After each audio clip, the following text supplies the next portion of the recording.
2, 3, test, test, test, test. May I put this on? May I put this on you anywhere? Which machine are you using? This is a Sony. Is it the little Sony? Yeah, well, I've had it for a couple of years. It seems to work pretty well. Yeah, because I've never seen it with the clip. Yeah. Oh, actually, my husband got me that. He's also a reporter, so he... Is that right? Yeah.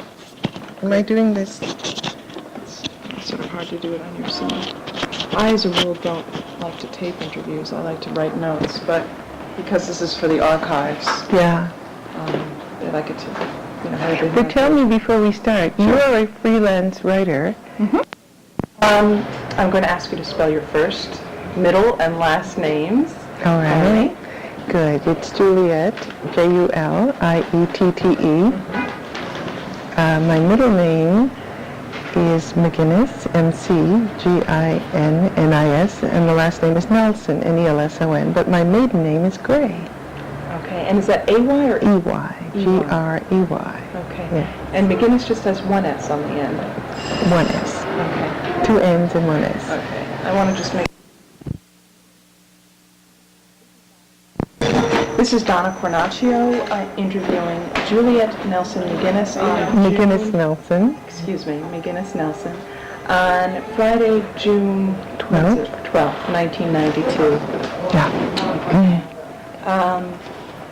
Let's see, I'm going to let this be very open-ended and you can sort of just jump in. Tell me a little bit about your background, where you were born, where you grew up, when you came to Hastings. All right. I came to Hastings when I was 6 months old. And I was born in 1939 in Harlem, at Harlem Hospital. My parents had purchased the house in the year of my birth in Hastings for a very interesting reason. Hastings is a name that is familiar to people who come from the islands, and the island of Barbados in particular, because there is a section there called Hastings by the sea. A section in Barbados. In Barbados. It is a very lovely section of beautiful homes, and when my grandmother, who moved to Hastings with my parents, because my family moves in an extended way, saw this particular area on the maps, interest was elicited, and to find out that at this period of time, because of the ravages of war and the difficulties and the financial circumstances of many homeowners, there were many properties that were foreclosed upon. And the particular house that I grew up in, well, most of my life, from age 6 months, was one of these. So they picked this property up and completely refurbished it because it had nothing. It was basically a shell. With a great deal of folkloric aspect, because legend had it that it was the German embassy. And because of some aspect of its grandeur, one could kind of go with that story, because the floors on the first floor are terrazzo, and in the center of it is a pond, which of course was not fished at the time, but is now with water. And above that, on the 3rd floor, is a glassed-in enclosure, so that when they bought it, the sun would come through the glass, right through into this pond, which just had a cement floor at the time, but a marble encasement around it. As time went on, they enclosed the top floor so you could not see right down, because her genuine fear was one of these wee ones would come plummeting down through. So just the skylight was kept, but not the glass portion of the 4th floor. But the spirit of the house kind of lent itself to feeling that there was indeed some aspect to it. Indeed, we did find out who the owners were, to find out they were very heavily into mysticism. And hence, the structure of the house, in which 8 is the predominating number. You walk in and you walk into an atrium, and every section above are eights. There are 8 sections to the balustrade above, and behind that are 8 wings, because it's a circular structure, and everything is built from this pond up to the banisters, up to the skyline. Captivating. Yeah. Of course, many people played into the spirit of all of the things that were told about the house as to who were the former inhabitants. But they it turned out that with the help of the Historical Society, we did meet the grandchildren, the great-grandchildren really, of the owner who had really built it with genuine mystical concepts in play. What year was the house built? And our sense was that the house was built in and around 1910. But the Society, I do believe, has the fine-tuning on that, and we do have some photos that they shared with us, which if you don't have, you may have copies of, which might be fun. But they called it Luffenwald. Luffenwald? Yes, What's they took the names of the inhabitants of the first family and just put them together to make this name, because it does not exist in German, because it felt Germanic. Sure.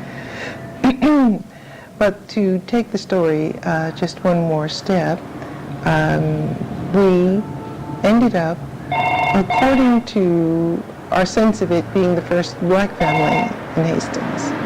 In 1939? In 1939.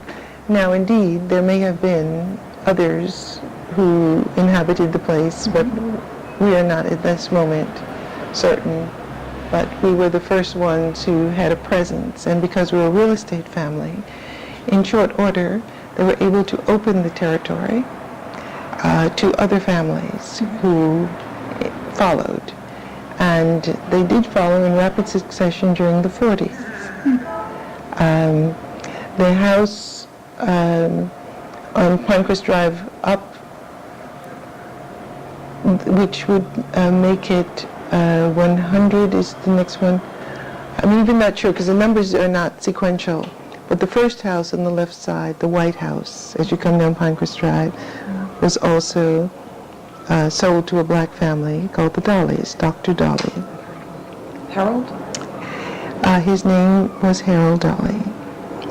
And it subsequently went to a second black family by the name of Clark, Cleveland Clark. Across the street, which is currently owned by the Moraine's son, it was sold to Mr. Moraine, but prior to that, it was sold to a Mr. Black, whose wife ultimately bought a house on Pinecrest Parkway. Lois Black, who remarried and became born. Right, and she recently died. She's recently died. So that kind of has a spirit. Then the Adams, of course, and then Kenneth Clark. That was the succession, as you recall. No, the succession, I was giving you of the cells. I see. But the succession of movement would have been our family, and then many years later, the Adamses and then the Clarks. I see. The Clarks were the third. But the point of the matter was that in creating this kind of presence through the sales of one effort, the house, many of the houses became inhabited by people who were black. And it took on a very interesting aspect. And the interesting aspect was generated by the fact that because the people in the one house, in 114, were political, there was an interactory motion with others who were also in politics to make changes. And one portion of the family were Democrats, the other were Republicans. So both would be entertained because of the size of the house. It kind of lent itself to that kind of expression. Are you speaking of your own house? Yeah. Oh, okay. Because it does have quite a bit of room for this type of experience. Morning. I see you're still on the same theme for today. Yeah, I didn't feel like being bothered for Right? No. Juliette, give me a sense of your siblings, where you fit in. All right. I am the oldest. And next in line is my brother Maurice, who we will meet shortly. Then Jane, who is an attorney here. Then Ramona. We come into the family firm in a very unusual way. We come in to replace the person who is retiring. So we do many, many things before that period in time. Mm-hmm. Jane replaces my mother's sister, Lucille Chance, who was one of the original inhabitants of the house, Okay. who was the first practicing black female attorney in the state of New York. They just honored her at 100 years of women in the law at NYU. Is she still alive? No, she passed away. And my mother, who you will meet subsequently, was pulled out on an appointment quickly and will be back shortly. And your mother's name is Sarah, right? Okay. Gray, and Sarah Edwards Gray, because Edwards Sisters Realty is the name of this real estate office where we all work. Edwards Sisters Realty. So these were, this was founded by my grandfather. His name? Was, now we called him, his name is Fitz Benjamin Edwards. Fitz And Benjamin as one word? Fitz Benjamin Edwards. Fitz Benjamin, two separate words. Okay. And for his your daughters. maternal grandfather? He's my maternal grandfather. Okay. Yeah. Now, so you have 4 children in the family, and we went to Hastings, You went through the school system? the school system. I went to the first 6 years and then went to Riverdale Country School. It's my husband's alma mater. Is that right? And the others, Maurice went to the first 6 years and then to Halstead Prep. It no longer exists in Yonkers. And Jane and Ramona went right through. Okay. You know what I think I'm going to do? If you can tell me, or perhaps I need to ask your mother about this. Prior generations, your grandfather, Fitz Benjamin Right. Edwards, was he born in Barbados? He was born in Guyana, In Guyana. which was at that time British Guyana. Okay. Do you know when he came here? Would these be the kinds of I'm going questions to I leave would best them ask? for her. Okay. Because we kind of settled on the fact that each would speak in that way, because it would, I think, give it a great deal more flavor for you. Yes. Okay, I agree. So, can you give me a sense, Juliette, of your earliest recollections of Hastings? The children you played with, your experiences in the schools, what the neighborhood was like, those kind of things. All right. When I grew up in Hastings, because to be black at that time was really an oddity. My recollections genuinely are of the outsider, the sense of not being a part. It was still in a time when people would see you and be taken back. People would stop or make untoward remarks. The racism was a very, very, very large issue then, and the use of the epithets were very, very much a part of the world that I recall. So the children would shout, you know, nigger or blackie or many, many other things, which for me created a great deal of antagonism in a personal, physical level. So I was very frequently in the principal's office for fighting.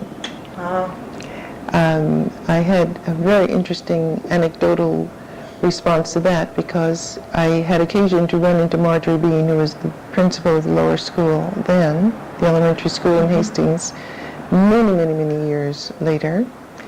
And I encountered this very sweet, blue-haired lady who was shorter by far than myself, who called me by my maiden name, Judy Gray, and just in the streets of Hastings, and identified herself. And in my mind, she had loomed as a Brunhilde type of person, just larger than life, with dark brown hair and huge frame, and just genuinely malicious. And you were scared to death of her, no doubt. My response to her was the response you have to a person who doesn't understand, doesn't prefer to understand, and her comment to me was, you were in my office every day. And when I was retired, they asked me if I wanted any remembrance from my office. And I chose to take the little chair that you sat in every day. Because when you would be called a nigger and get off and fight, they would be sent to the principal's office because that was not the done thing. You just did not fight, irrespective of what the issues were. You were encouraged to entertain a way of settling them in a more civilized, verbal approach. And that was not the way it was with me. The end of the story with meeting her, this feared one, who we just walked in because my feeling was you get called a name, you fight, and you go into the principal's office and sit for a portion of the day. And that kind of became a routine for some while. But it was very touching to see her and to hear her story, which is quite lovely. Was she sympathetic toward you? I mean... Not at all. No, not at the time. Oh, absolutely not. You were the provocateur? I was, just always a troublemaker and difficult. And she did not feel that the daily annoyances that I went through were something that I couldn't have dealt with in another, more acceptable manner. Did you get the sense that, as an administrator, she didn't know how to deal with having someone from another race in her class? In hindsight, did she give you that kind of sense? Or, I'm sort of wondering how... Well, during the period of her time there, a number of other families moved in, so I'm certain that she was able to balance out in a different way because knowing them and speaking to them, they were not in her office every day. So one is not sure whether it was just a quirk of my own nature or just a different time, which permitted a different experience among them with friendships. However, for me, growing up, I ultimately moved back and was able to put in place a number of the wounds and soothing by virtue of the fact that I was known to many of them who are now the shopkeepers and so on. The DPW, the different people are people I went to school with. So when I did come home in 1970 to be there with the children, my sense of coming home was really quite warm. But growing up was very troubled, very traumatic, very alien. I did come out with a number of very, very close friends who, just were able to move beyond that. Two of whom lived on my street. Stephanie Merton, who I grew up with, and Margot Schweich, who lived down the street. Margot Schweich? Schweiches lived down the street on the opposite side of the Mertons, in the house with the pond, and they no longer are there. But Mrs. Schweich is in Yonkers. Could you spell her last name? S-C-H-W-E-I. Is it Schweich? It's an unusual spelling. Okay. I'm really not certain. And you believe she lives in Yonkers? I do, yes, I think so. I think she lives in one of those apartment complexes. I'm going to just make sure this is recording. When you would get called into the principal's office, would your parents get called in as well? Would they come down for meetings? Their attitude was basically conciliatory. Don't make waves. Their point was try.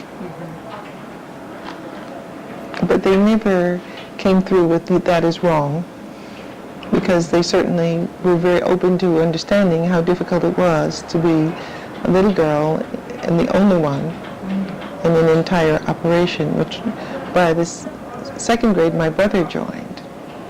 And he will tell you his story when you get to talk with him.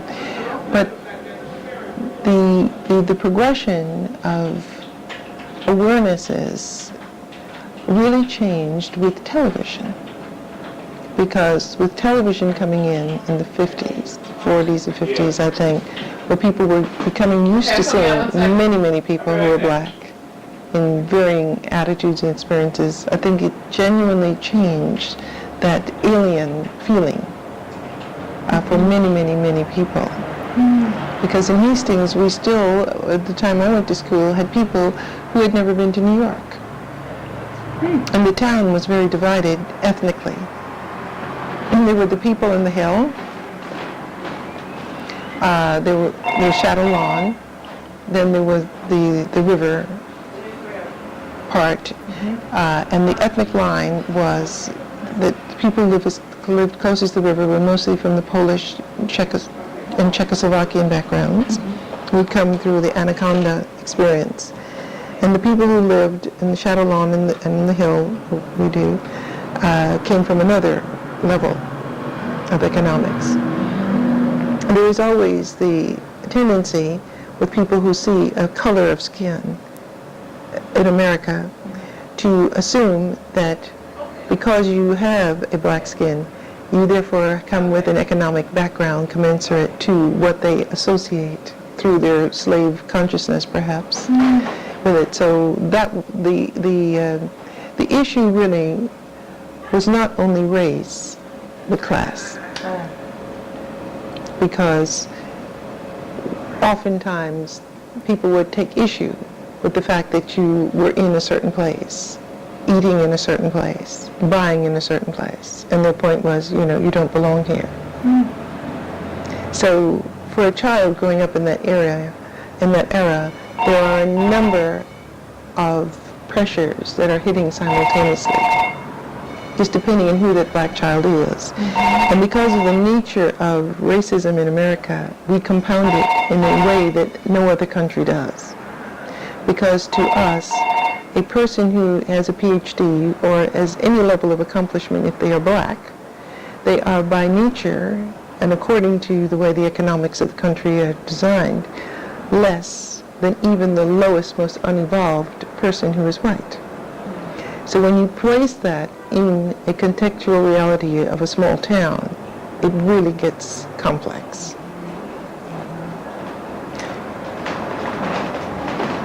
Excuse me, good morning, William. Would you be kind enough to attend to the cuttings today? That's what I'm doing now. Oh, good. Thank you for that.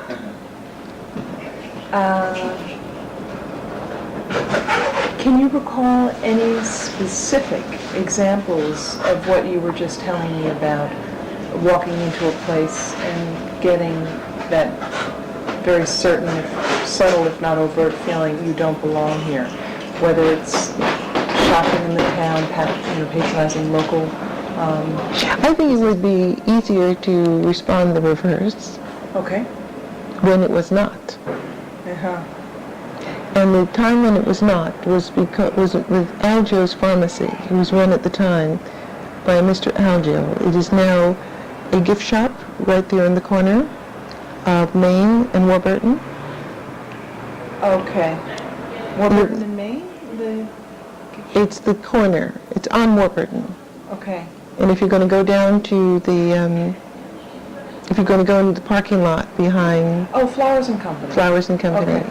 was Aljo's. Mr. Aljo was the singular individual. He was not that way. He had a soda fountain, and he was genuinely delighted to entertain whatever your fantasy was. And when you came for your pharmacies, he was always eager to inquire as to the health of everyone who he did know. My mother's sister's husband was a physician, so the pharmacy, he was always coming under his line for our children, our childhood maladies. Is this Lucille's husband? Albion Chance was a doctor. So he would always inquire and comment on the wisdom of his choices of medicines and so on. He was a person who was singular in this response. For the most part, the rest of the town was, as time went on, more accepting, but certainly not welcoming from the beginnings. By the time the Adams and the Clarks came in, you know, the temper of being used to seeing these strange beings, I think, was a little different. It's really extremely difficult. But like all pressures, they exist to dynamize certain attitudes and certain spirits, and they can work very well to create a negativity so that it engenders such ancient pains that it never gets over. On the other hand, it can work to create within the individual an attitude with which they learn to survive and become capable of dealing in a selective way, so that they don't lump, because that tendency is very easy to fall into, all, whichever way one would choose to do it. And so it has been quite an experience for me. I brought for show and tell I design events as well as doing real estate, and this particular event design I did was of a slave experience. The Schomburg Corporation, the Schomburg Library asked me to design an event. I think you may want to see the beginning first, a slave event, and I chose to do the weddings, plural, of William and Ellen Craft, who escaped from slavery first class in 1848. And I'm going to leave this with you because in here it explains basically what I'm talking to you about, which is that slavery can be the triumph of the human spirit. I feel specifically for my own family, for myself, that this particular enslaving experience of being a part of that whole continuum. Let me give you a fresh one. I'm taking it out to show my assistant yesterday, and I went to the library and got some more because they had taken a fresh one.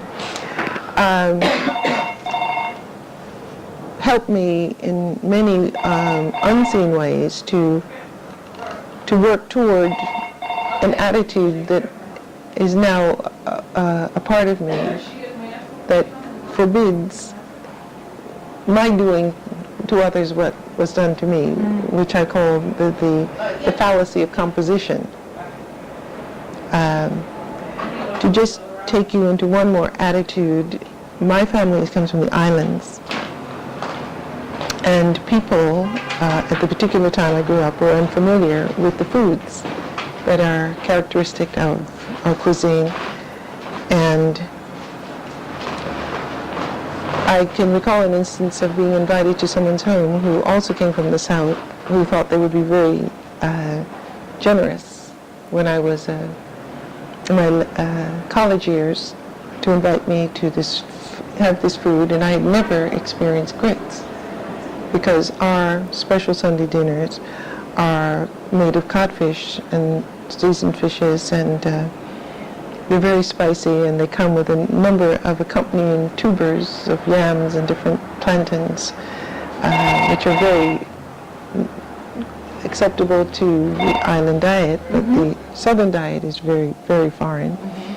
And they could not understand how I was not just thrilled at these very new tastes, one which in one case was just dreadfully bland, and the others which were just beyond my capacity. Chitlins, I just never ever done more than hear about it. So again, in the fallacy of composition, you know, you not only bring in race but background, because into this wonderful expression of coloration called black, people come from every imaginable place. And the cultures to each other in every case are not even familiar. So you will say, yes, I'm black, but when you say brunch, what might you be having in mind? Because it might be whatever it is.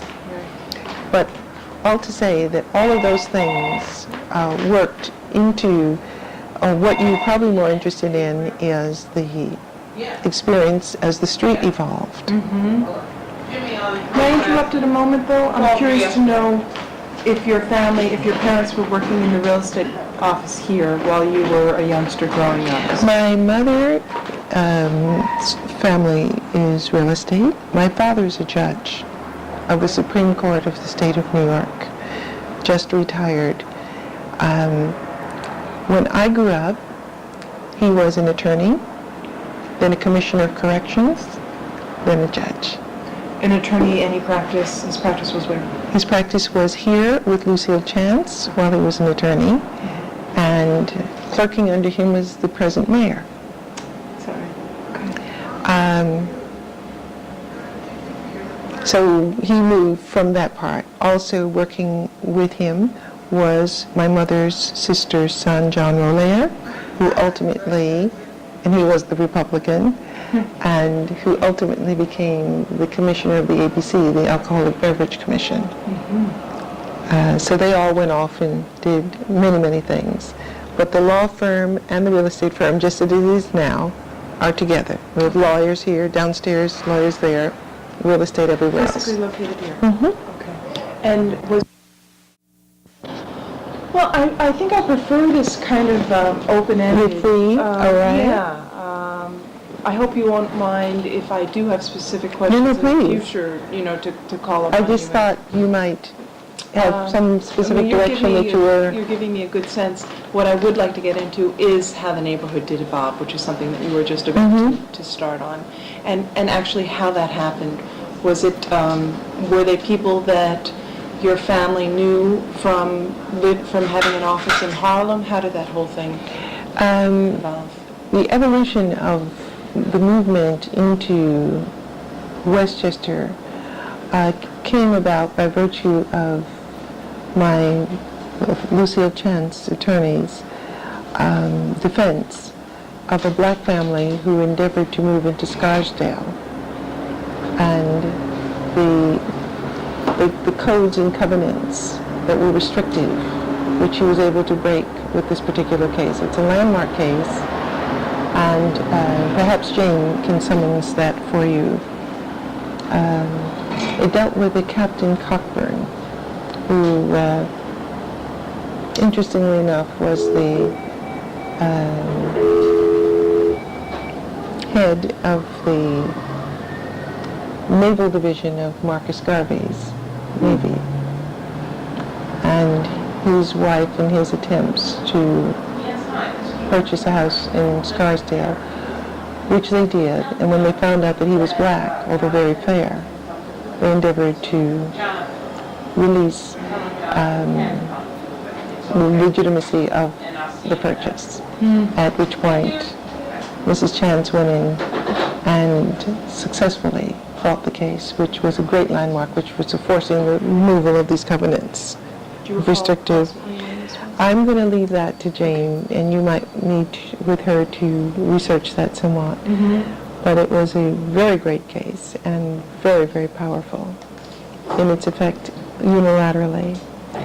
The neighborhood changing came from the place where it was almost a road where a passing car would come from time to time, but mostly the only people on it were the inhabitants in 1939. Very sleepy kind of place.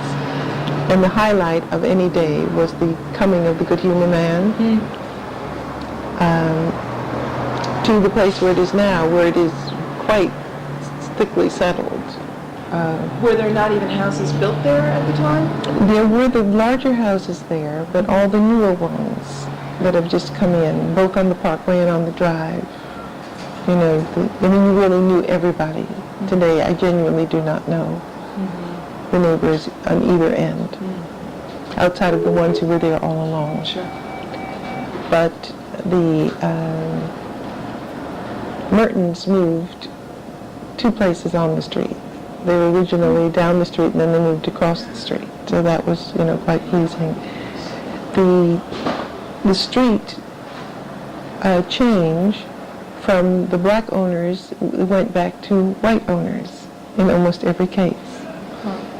There was this a movement for a period of time when many of the larger houses were owned by blacks, but then as illness, time, whatever, when they went back in the market, others, blacks, did not buy it because by then the cost became quite prohibitive because the costs of the houses on Pinecrest are quite healthy at the moment. Because they're the few places that have land surrounding. I mean, ours with the 3 terraces, I mean, people are constantly saying, my goodness. But the differential between then and now was that you knew everybody, as versus now where you can be courteous and wave at a face you may see 2 or 3 times, but you don't know their name. The sense of neighborhood is also different because by the time the 50s came, a sense of neighborhood had evolved by virtue of the fact that many of these people were known to my family and known to their other neighbors. And the interchange because of profession. Most of them were doctors. And also other people were also doctors. Dr. Schweiss, Dr. Merton, Reverend Adams. I mean, they were all people who had a similar and communal kind of spirit. As the 70s and 80s came in, that communal spirit is less. They do a flea market or something or the other, but it is nothing of any genuine embracing. It is perfunctory at best to me. Is my understanding correct that it was your family, however, that really was able to enable other black families to move into Pinecrest? Yes, and again, there's a dual aspect here. My family is a real estate family, but they come from a mother country in which they were landed. So the concept of land and ownership is something that is a part of a continuum for them. It is not anything extraordinary. What would have been extraordinary is if they didn't do that. And I think it's very much within keeping with the spirit of things, since that is what you're going to do, is once you do it, to then open it and say, well, look, this is the way you also may do it. Because they were enabled with the knowledge, the background, and the fact that they were one of the first black real estate agency. Not the first. The oldest. Because the first was Nayland Parker, who was here during the opening of Harlem to blacks, when there was a real estate glut, and the houses just were there for the asking, the apartments. And Nayland Parker came in, and we're talking about the 20s. But they have been living on Strivers Row. Morris? All right, hold on, please. There's so many things to ask you. All right. That I don't know where to sort of jump off from, but can you tell me who are your earliest friends that you played with on the street or at school? Very easily. Stephanie Merton, Tony Brooks. Tony Brooks? Those were all Joan Coiner. The Coiners are still at 114. Okay.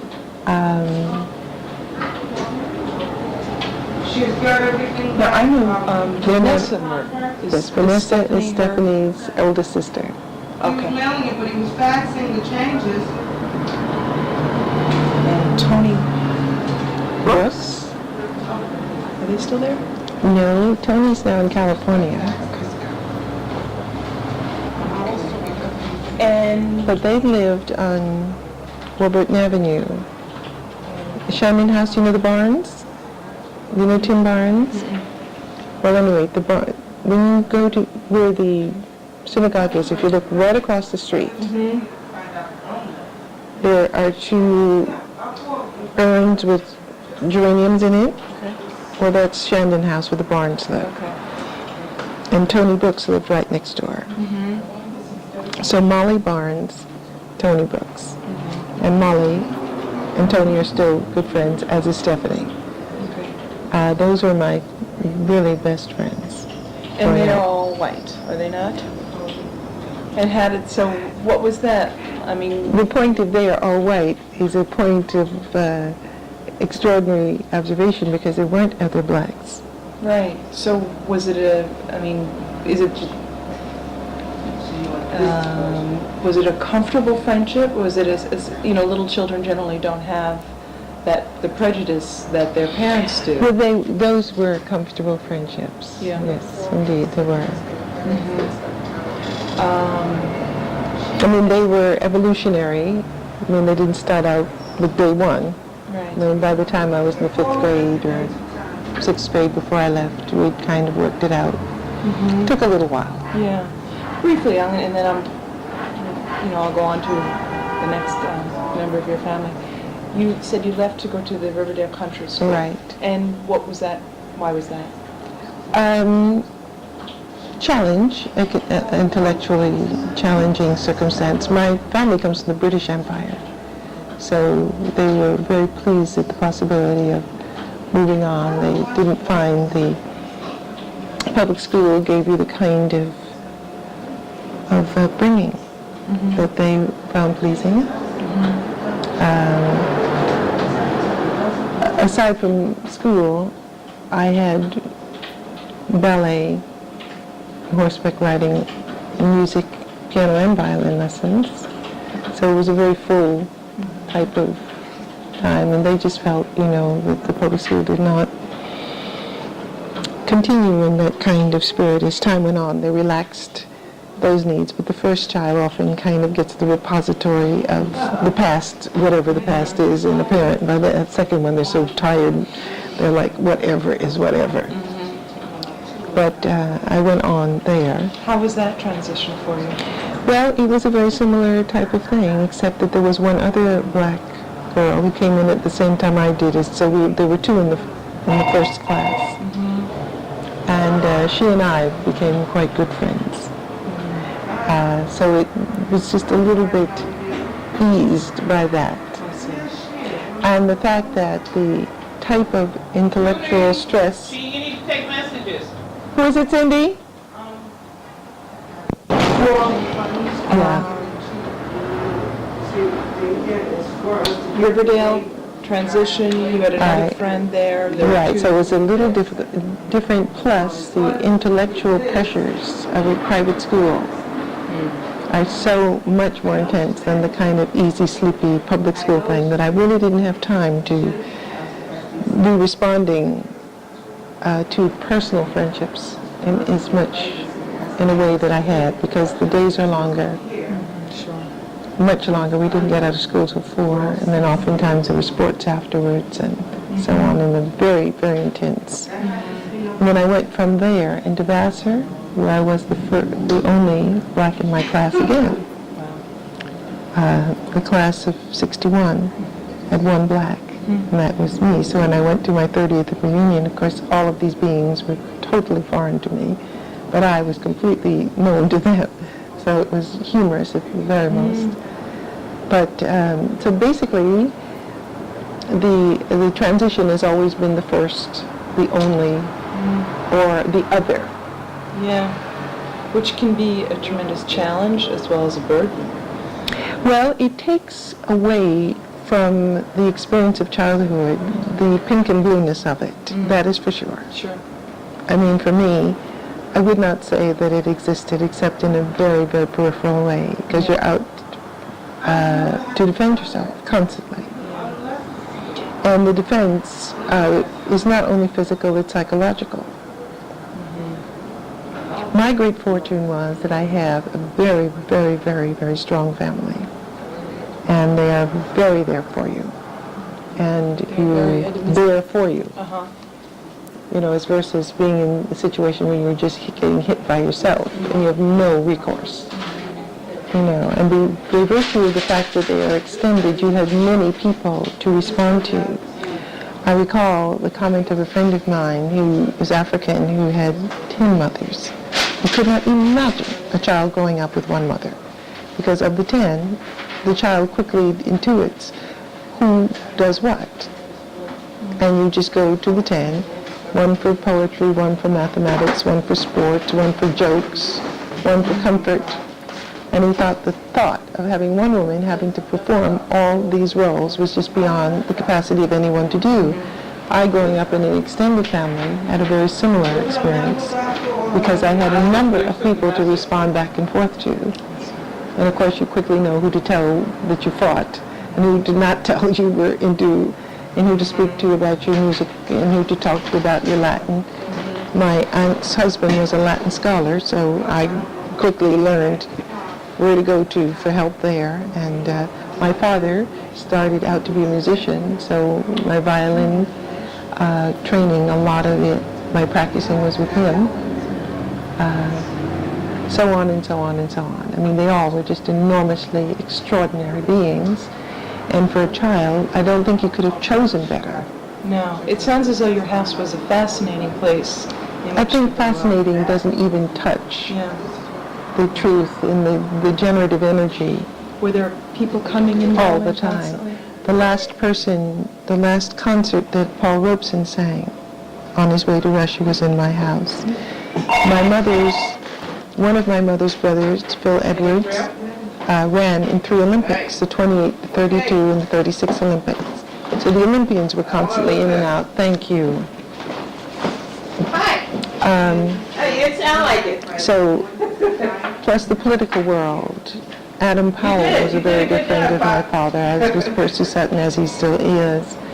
My cousins, who was a Republican, was constantly interacting with all of the Republicans in Pocantico Hills. So they were constantly doing fundraisers there, and we were going there. I think it's that big right off the L. I don't think there would be a weekend I could imagine where there wasn't some form of energy expenditure. Plus, because we have so much room, we were constantly having guests from the islands or from England, because being British subjects, many of their relatives did live in England. In the English system, they have 6 months holidays. So there would be someone being there for their 6-month holiday, or a friend of someone. And because of the Olympian uncle, there were constant in and outs of people from other countries, because they hated staying in hotels. So it was just one of those extraordinary types of experiences. It's very like being in this office where you absolutely never know from one minute to the other whether a call would come through from Luther or Jan, from a cousin, from a friend. To some extent, is your home still like that today? Less now, because my parents have retired. None of us have chosen to go into politics. Something like that, yeah, but you're right there. And it's the political world. May I just ask you to put that in hold, please, 1 second? They look to be blank. Your house is less so, that kind of... Less so, more planned type of entertainments. I mean, we do a lot of fundraisers, but they're very planned. It isn't that kind of... The world at this moment is not as impromptu. I looked at the invitation to see the second direction, and I saw there's no children were invited. But then I started looking. The whole point is that the whole energy of this time is more fixed. People don't tend to drop in. There's more the would you be free and can you make a time type of world. We still have a tremendous amount of energy, but it's more planned. And I think I sense this even in the life of the world that I live in. You know, I tend not to drop in on people as I would in years past. You know, just happen to be in the area and just stop by because the car was parked there. Yeah. You going with Dad tonight? Yes. Yes. She said yes. Yeah. He said be ready 4:45. Tell him it's done. Jane's going in her. Hold on. Put me in, Dad.